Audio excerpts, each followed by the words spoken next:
বন্যার পানি চারদিকে কমে গেলেও আমাদের ধোবাউড়াতে হচ্ছে ধোবাউড়া মোহাম্মদিয়া দাখিল মাদ্রাসা রোডে এখনো প্রচুর পরিমাণে পানি হচ্ছে বাড়তেছে। এখানে এই যে দেখেন ঘরের দরজার মধ্যে একবারে পানি উঠে উঠে বাপ এরকম একটা অবস্থা। আর এই সাইডে দেখেন এই যে রাস্তার মধ্যে কি পরিমাণ পানি।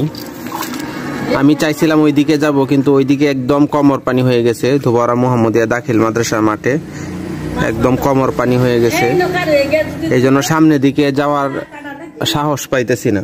এটা কিন্তু কাটা আছে, দেখে যাচ্ছে। এই দেখতে পাচ্ছেন একদম পানি ঘরে উঠে উঠে বাপ এরকম একটা অবস্থা। আর যদি 2 ইঞ্চি বা 3 ইঞ্চি পানি উঠে তাহলে হচ্ছে এই ঘরের ভিতরে পানি উঠে যাবে। অবস্থা খুবই শোচনীয়।